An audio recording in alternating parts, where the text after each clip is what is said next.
Wells Fargo presents one of the surest ways to grow your money. A Wells Fargo CD account, where you can earn a 5.00% annual percentage yield on an 11-month term with a minimum opening deposit of $5,000. Visit a Wells Fargo branch or wellsfargo.com/CD rates to open a CD account and start growing your savings with us. Wells Fargo Bank, N.A., member FDIC. This is SpaceTime, Series 23, Episode 30, for broadcast on the 8th of April 2020. Coming up on SpaceTime, the best evidence yet for intermediate-sized black holes, a new planetary defense mission to smash an asteroid, and the first launch for the new United States Space Force. All that and more coming up on SpaceTime. Welcome to SpaceTime with Stuart Gary.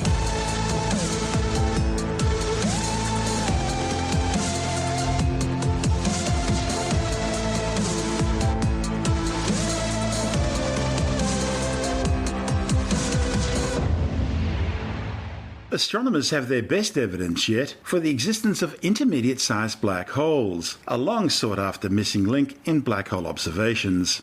Black holes are the most intense gravity wells in the universe, regions of infinite density in zero volume, where the gravitational pull is so strong, nothing, not even light, can escape. Stars, planets, gas clouds, and other matter are attracted to a black hole by its intense gravity, swirling around the black hole in an accretion disk like water around the drain hole in the sink. Material in the accretion disk is crushed, stretched, and ripped apart at the subatomic level, releasing vast amounts of energy at billions of degrees, before passing a point of no return called the event horizon. Once inside the event horizon, escape velocity becomes greater than the speed of light. And since nothing can travel faster than the speed of light, nothing, not even light, can escape a black hole. Here, matter is spaghettified as it falls forever towards the singularity, a place where the laws of physics, as science understands them, break down. Stellar mass black holes are formed by the death of some of the most massive stars in the universe through powerful supernova explosions, or through even more powerful hypernova events caused by the merger of neutron stars. Then there are supermassive black holes, which are millions to billions of times larger, and are found at the centers of most, if not all, galaxies. But there's a blaring gap in these observations, with a failure to find any intermediate-sized black holes, filling the space between stellar mass ones and the supermassive ones. Now, new data from NASA's Hubble Space Telescope has identified what appears to be a true intermediate-sized black hole, one more than 50,000 times the mass of the Sun, located deep inside a dense star cluster. The Hubble data, reported on the pre-pressed physics website archive.org, follows on from initial observations obtained from NASA's Chandra X-ray Observatory and the European Space Agency's XMM Newton X-ray Space Telescope. Chandra and Newton initially detected a powerful flare of X-rays in 2006, but it wasn't clear as to whether this originated from inside or outside of our galaxy. Still, the X-ray observations allowed the authors to understand the total energy output of the event, which suggested that it was a star being torn apart by a black hole. And the X-ray glow from the shredded star allowed astronomers to estimate the black hole's mass. So Hubble was pointed at the X-ray source to try and resolve its precise location. Deep, high-resolution imaging confirmed that the X-ray source, named 3X-MJ2150.4-055108, didn't originate in our galaxy. And surprisingly, it didn't emanate from the center of another galaxy, where supermassive black holes normally reside. Instead, it originated in a distant dense star cluster on the outskirts of a galaxy, just the sort of place astronomers expected to find an intermediate mass black hole. That's because previous Hubble research had shown that the more massive the galaxy, the more massive its black hole. The study's lead author, Dai-Chen Lin from the University of New Hampshire, says the new results suggest that the star cluster hosting this intermediate mass black hole may be the stripped-down core of a small dwarf galaxy that's been gravitationally entirely disrupted by its close interactions with its current larger galaxy neighbor. Confirming one intermediate mass black hole raises the possibility of others lurking out there, undetected in the dark, just waiting for a passing star to get too close to provide scientists with another calling card. This is SpaceTime. Still to come, a new planetary defense mission to smash an asteroid. And later in the science report claims that some COVID-19 patients who appear to have been cleared of the virus may actually still be harbouring it. All that and much more still to come on SpaceTime.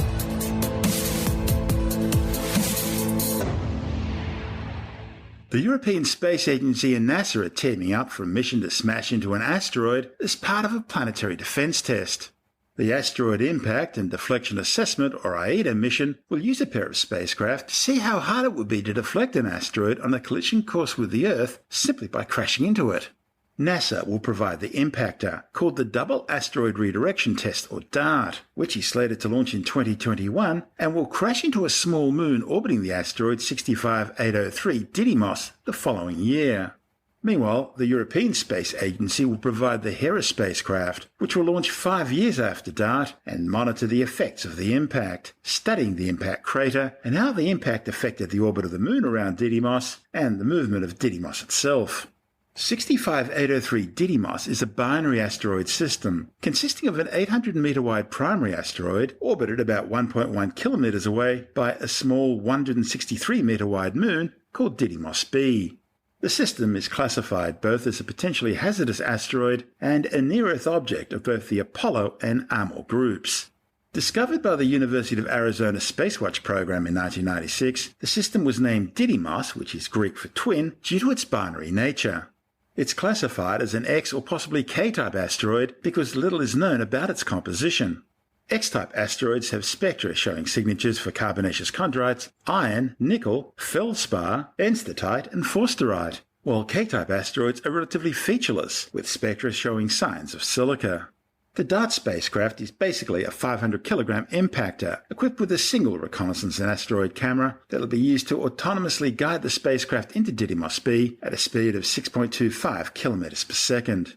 And that impact should be enough to cause a small change in the orbit of Didymos B, which over time should result in a more significant change in the mutual orbits of both Didymos and its moon, but only a minimal change in the heliocentric orbit of the system. The mission will provide data on the size of the momentum transferred by the impact, as well as the size of the crater it forms, and on how the moon's porosity and strength affect the impact. DART will also carry a small CubeSat called Lycia, which will be released prior to the impact to image the collision. As for the other part of this mission, the European Space Agency's Hera spacecraft, well, its scientific payloads are still being worked out, but are likely to include an asteroid framing camera to obtain information on the dynamics and physical characteristics of the binary asteroid, as well as a LiDAR laser altimeter to measure the shapes of the two bodies and constrain the mass of the asteroid's moon, and a thermal imager. Also on the list are two 6-unit CubeSats, an asteroid prospection explorer called APEX, which will undertake spectral imaging and magnetic observations and attempt a landing on the asteroid's surface for close-up data, and Juventus, which will carry a camera and a low-frequency radar for determining the internal structure of Didymoon. Juventus will operate for up to 6 months, making observations of Didymoon before attempting a landing on the surface to obtain more data. Mission managers are also considering equipping Hera with a small impactor, similar to that used by Japan on its Hayabusa 2 asteroid sample return mission. Performing another impact after the DART mission would allow scientists to compare the effects posed by two collisions of different nature on the same asteroid. This report from ESA TV. Hera is going to show us things no one's ever seen before. This ESA mission will be humanity's first ever spacecraft to visit a double asteroid, Didymos. This asteroid is typical of the thousands that pose an impact risk to our planet. Imagine a mountain in the sky with another rock about the size of the Great Pyramid swinging around it. That's Didymos. And just the seemingly tiny moon would be big enough to destroy a city if it were to collide with the Earth. But we're going to find out if it's possible to deflect it. This is going to be really, really hard. Aiming at a 160-meter wide target across millions of kilometers of void. Could we stop an asteroid hitting planet Earth? The dinosaurs couldn't, but we humans have the benefit of knowledge and science on our side. Hera is led by a multinational team of scientists and engineers, humanity's makers and doers. Right now, all we have is many years of research and theories, but Hera will revolutionize our understanding of asteroids and how to protect ourselves from them. First, NASA will slam its DART spacecraft into the smaller asteroid at more than 6 kilometers a second. Then ESA comes in. Hera will map the impact crater left by DART and measure the asteroid's mass. Knowing this mass is key to determining what's inside and knowing for certain whether we would be able to deflect it. Next come our briefcase-sized CubeSats. If you think of Hera like an aeroplane, then CubeSats will operate more like drones, able to take more risks, flying closer to the asteroid, carrying state-of-the-art science instruments, eventually touching down. The scale of this experiment is huge. One day these results could be crucial for saving our planet. Hera's up-close observations after DART's impact will help prove whether asteroids can be deflected, prove whether this is an effective planetary defense technique, so that if an asteroid ever poses a real threat to Earth, we'll be ready.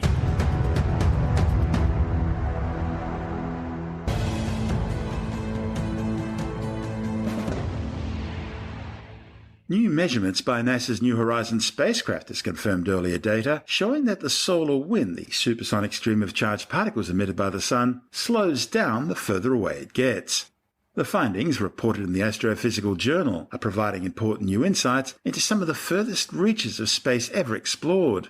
Previously, only the 1970s vintage Pioneers 10 and 11 and Voyagers 1 and 2 spacecraft have explored the outer solar system and the furthest reaches of the heliosphere, the bubble of the Sun's atmosphere which encompasses our entire solar system. But now, New Horizons is doing virtually the same thing, but using far more modern and advanced scientific instruments. The study's lead author, Heather Elliott from the Southwest Research Institute in Boulder, Colorado, says the Sun's influence on the space environment extends well beyond the outer planets, and New Horizons is showing science new aspects of how that environment changes with distance. New Horizons is collecting detailed daily measurements of the solar wind, which is composed primarily of ionized hydrogen, free electrons and protons, as well as helium nuclei, known as alpha particles, and trace amounts of heavy ions and atomic nuclei, including carbon, nitrogen, oxygen, neon, magnesium, silicon, sulfur, and iron, ripped apart by the extreme million-degree temperatures of the Sun's outer atmosphere, the corona. The spacecraft's also collecting data on other key particles called interstellar pickup ions in the outer heliosphere. Interstellar pickup ions are created when neutral material from interstellar space enters the solar system and becomes ionized by light from the Sun or by charge exchange interactions with solar wind ions. As the solar wind moves further from the Sun, it encounters an increasing amount of material from interstellar space. When interstellar material is ionized, the solar wind picks up that material, and researchers theorized slows and heats in response. And New Horizons has now detected and confirmed this predicted effect. The authors compared New Horizons' solar wind speed measurements from 21 to 42 astronomical units out from the Sun to speeds measured at just 1 astronomical unit from the Sun, recorded by both the Advanced Composition Explorer or ACE spacecraft and the Solar Terrestrial Relations Observatory or STEREO spacecraft. An astronomical unit is the average distance between the Sun and the Earth, roughly 150 million kilometers or 8.3 light minutes. The authors found that around 21 astronomical units, it appeared New Horizons could be detecting the slowing of the solar wind in response to picking up interstellar material. However, once New Horizons travelled beyond Pluto, between 33 and 42 astronomical units out, the solar wind was measured at 6 to 7% slower than at 1 astronomical unit out, confirming the effect. In addition to confirming the slowing of the solar wind at great distances, the change in the solar wind temperature and density could also provide a means to estimate when New Horizons will join the Voyager spacecraft on the other side of the termination shock, the boundary marking where the solar wind slows to less than the speed of sound as it approaches the interstellar medium. Voyager 1 crossed the termination shock back in 2004 at some 94 astronomical units out, followed by Voyager 2 in 2007 at 84 astronomical units. Now, based on the current lower levels of solar activity and lower solar wind pressures, the termination shock's expected to have moved closer to the Sun since the Voyager crossings. Extrapolating current trends in the New Horizons measurements also indicates that the termination shock might now be closer than where it was when it was intersected by the Voyagers. Mind you, don't hold your breath. At the very earliest, New Horizons won't reach the termination shock until the mid-2020s. As solar cycle activity increases, the increased pressure is likely to expand the heliosphere.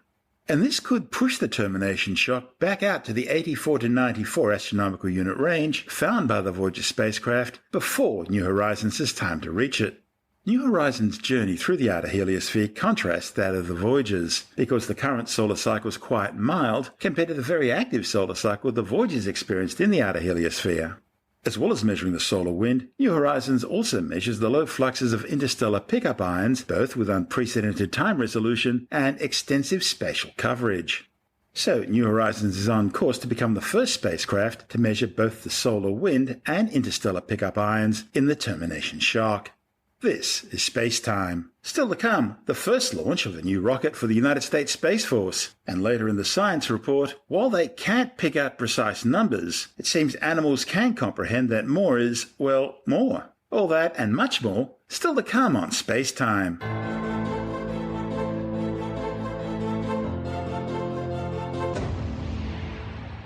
Okay, let's take a break from our show for a word from our sponsor, ExpressVPN, rated #1 by TechRadar.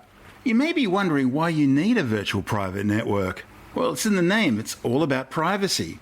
Do you really want big brother tech companies, hackers, governments, and who knows who else snooping in on your online activities? Now, you might not have anything to hide, but it's still really creepy, and it could be dangerous for you and those you care about. Also, how often do you run across a website and you want to get information from it, but you find out that they're geo-blocked? It's all very frustrating, and it's becoming an increasing problem. And that's where ExpressVPN can help you. ExpressVPN's a simple and efficient way to protect your online privacy. It's internet without borders from the world's leading VPN provider. So, protect your online privacy today. And find out how you can get 3 months free at tryexpressvpn.com/space. That's tryexpressvpn.com/space for 3 months free with a 1-year package. Visit tryexpressvpn.com/space to learn more. And of course, you'll find the link details in the show notes and on our website. That's tryexpressvpn.com/space. And now, it's back to our show. You're listening to SpaceTime with Stuart Gary. The United Launch Alliance has carried out its first mission for the newly constituted United States Space Force, launching the 6th Advanced Extremely High Frequency, or AEHF, satellite aboard an Atlas V rocket. The flight from Space Launch Complex 41 at the Cape Canaveral Air Force Station in Florida used the most powerful 551 version of the Atlas V to carry the 6,168 kilogram spacecraft into geosynchronous orbit. The extra power was needed to deliver the new satellite into a far higher perigee, the lowest point in its transfer orbit. STS armed. The launch vehicle, payload, ground systems, and eastern range are go for launch. Or range status.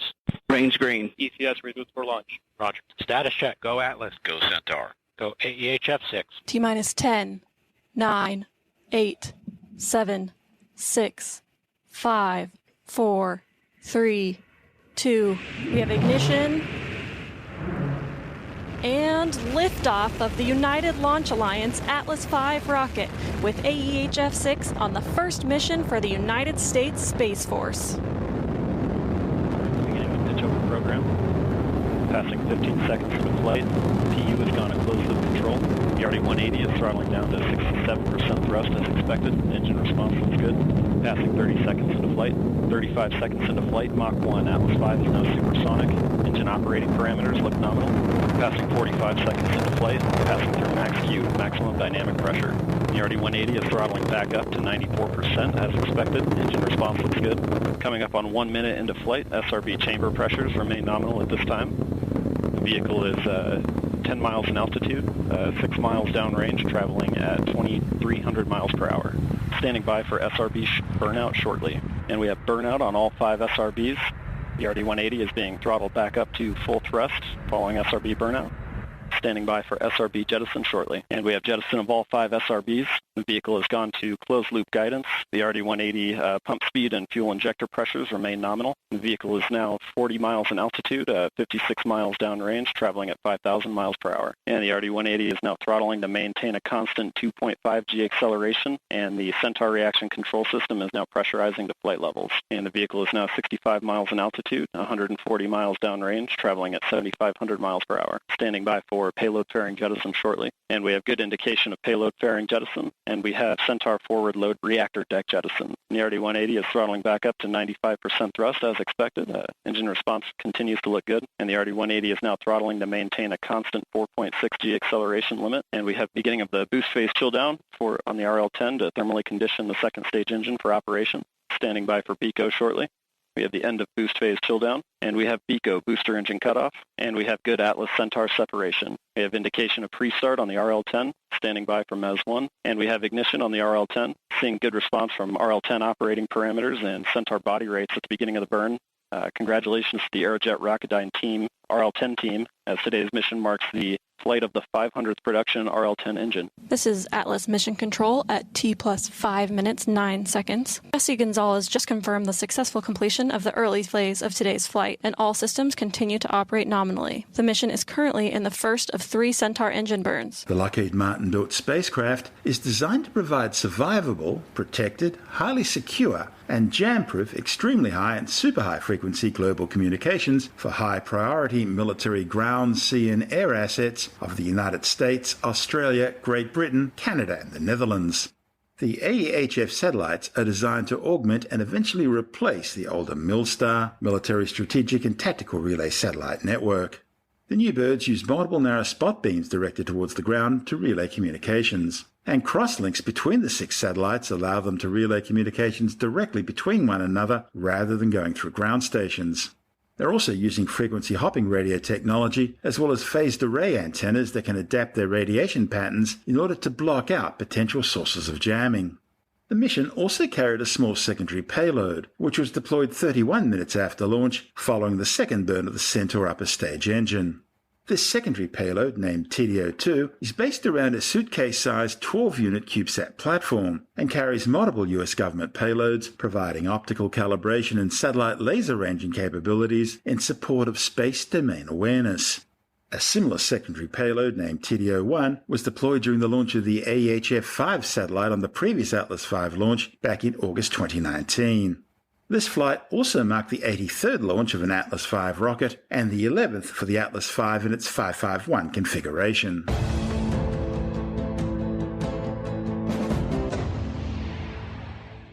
And time now to take a brief look at some of the other stories making news in science this week with a science report.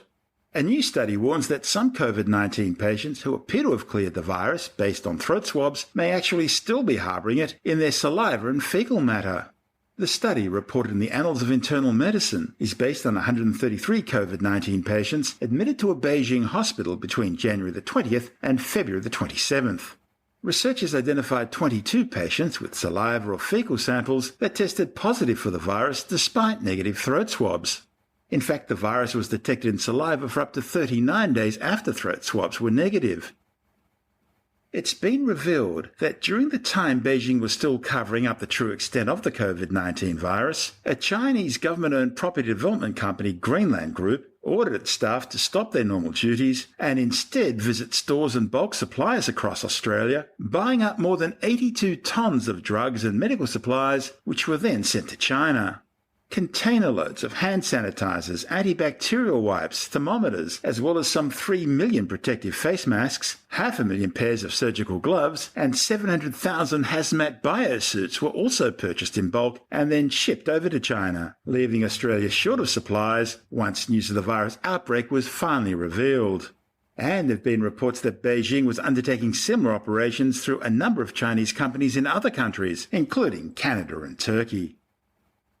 Scientists reviewing the history of the Antarctic ice sheets have noted that portions of the East and West Antarctic ice sheets are losing mass at unprecedented rates as they're increasingly being exposed to warming oceans. A report in the journal Science warns that the increased sea temperatures being caused by global warming could potentially contribute to global sea level rise. Meanwhile, another study in the series points out that the Antarctic ice melt will continue to affect the surrounding ocean currents and will amplify ice loss, which in a third review was found to already be accelerating and will continue to speed up over the next few decades. Well, while they can't pick up precise numbers, it seems animals can comprehend that more is, well, more. A German neurobiologist explored the current literature on the topic, saying that the so-called numerical competence is found in almost every branch of the tree of life. Honeybees can remember landmarks on their way to the hive, wolves know that they're more likely to hunt successfully with just the right number of wolves in their pack, and even female frogs choose the males that sing the most chucks in their mating calls. The findings, reported in the journal Trends in Ecology and Evolution, suggest that more research needs to be done to fully understand how numerical competence plays a role in a species' chance of survival. Well, there's been a lot of talk lately about the use of terms like Chinese virus, Chinese coronavirus, Wuhan virus, and Wuhan coronavirus to describe COVID-19. Well, the simple fact is, these terms have been common usage in the media ever since COVID-19 hit the headlines. And the media was still happily using these terms without anyone complaining until just a couple of weeks ago.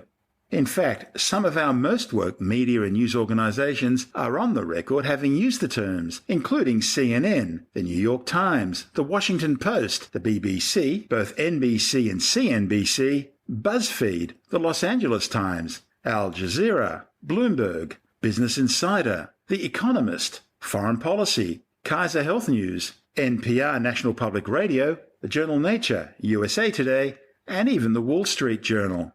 Don't believe me? Listen to this. The first U.S. case of Chinese coronavirus. Concern is growing this morning over an outbreak of a new SARS-like virus in China. At least 6 people have died from the Wuhan coronavirus. The Chinese coronavirus. The Wuhan coronavirus. This is coming as the Chinese coronavirus. The Wuhan coronavirus. China's coronavirus outbreak. The 34-year-old ophthalmologist diagnosed Saturday with the Wuhan coronavirus. China's coronavirus. Outbreak anxiety. The death toll nearly doubles in China's coronavirus outbreak. The Wuhan virus. Just how bad is China's coronavirus crisis? The Wuhan coronavirus. China's coronavirus outbreak. What more can you tell us about the similarities or differences between SARS and the Wuhan coronavirus? China's coronavirus. The Wuhan coronavirus. China's coronavirus outbreak. The Wuhan coronavirus in China. China's coronavirus. The Wuhan coronavirus. China's coronavirus. The Wuhan coronavirus. From the Wuhan coronavirus. Wuhan coronavirus. China's coronavirus. Fears continue to grow over the outbreak of the Wuhan coronavirus. Wuhan coronavirus. The Wuhan coronavirus. Concerns about the China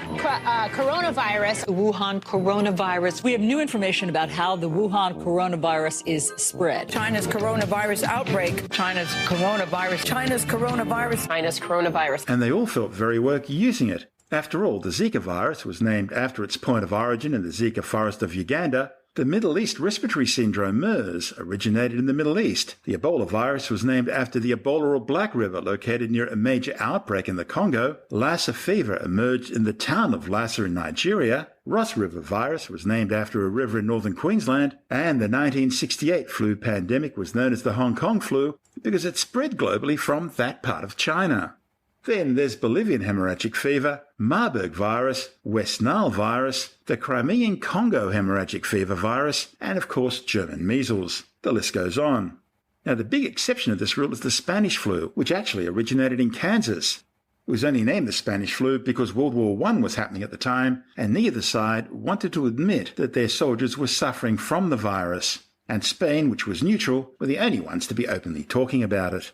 The claim that you shouldn't call it the Chinese virus because it's racist only began around mid-March as part of a propaganda campaign by the Chinese Communist Party to try and disassociate Beijing from its cover-up of the deadly virus during the early weeks of its spread. As part of the same campaign, a spokesman for the Chinese Foreign Ministry said that COVID-19 might have been deliberately spread by US soldiers who had visited China for a military athletic competition, and that Beijing could block the exports of chemicals for medicines to the United States if America kept blaming China for the virus. And that triggered a sharp response from US President Donald Trump. Why do you keep calling this the Chinese virus? There are reports of dozens of incidents of bias against Chinese Americans in this country. Your own aide, Secretary Azar, says he does not use this term. He says ethnicity does not cause the virus.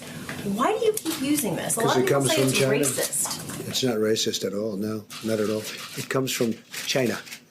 That's why. It comes from China. I want to be accurate. About Chinese yeah, Americans please, in John. This country. Please. The aides behind you. Are you comfortable with this term? I have great love for all of the people from our country. But as you know, China tried to say at one point, maybe they stopped now, that it was caused by American soldiers. That can't happen. It's not going to happen. Not as long as I'm president. It comes from China. And didn't the fertilizer hit the fan after that? The same media, who had themselves quite happily used exactly the same term because they believed it referred to a location rather than a person's heritage, were now hypocritically outraged. And of course, that's exactly what the Chinese Communist government wanted. Iconic, useful idiots pushing their propaganda and taking the focus off Beijing's actions. Interestingly, the term useful idiots is attributed to Vladimir Lenin. And the Chinese Communist Party was, of course, reorganized in 1923 along Leninist lines. And that's the show for now. SpaceTime is broadcast on Science Zone Radio by the National Science Foundation in Washington, D.C., and through both iHeartRadio and on TuneIn Radio. Or you can subscribe and download SpaceTime as a free podcast through Apple, Stitcher, Bytes.com, Pocket Casts, SoundCloud, Spotify, YouTube, Audio Boom, Podbeam, Android, Castbox, from SpaceTimeWithStuartGary.com, or from your favorite download podcast provider. You can help support the show and the work we do by visiting the SpaceTime online shop and grabbing yourself a few goodies, or by becoming a SpaceTime patron, which gives you access to commercial-free double-episode versions of the show, as well as bonus audio content and other rewards. Just go to our Patreon page through SpaceTimeWithStuartGary.com for all the details. If you want more SpaceTime, check out our blog, where you'll find all the stuff we couldn't fit in the show, as well as loads of images, news stories, videos, and things on the web I find interesting or amusing. Just go to spacetimewithstuartgary.tumblr.com. That's all one word and in lowercase, and that's Tumblr without the E. You can also follow us through @StuartGary on Twitter, at SpaceTime with Stuart Gary on Instagram, through our SpaceTime YouTube channel, and on Facebook, just go to www.facebook.com/spacetime with Stuart Gary. SpaceTime is brought to you in collaboration with Australian Sky and Telescope magazine, your window on the universe. You've been listening to SpaceTime with Stuart Gary. This has been another quality podcast production from Bytes.com.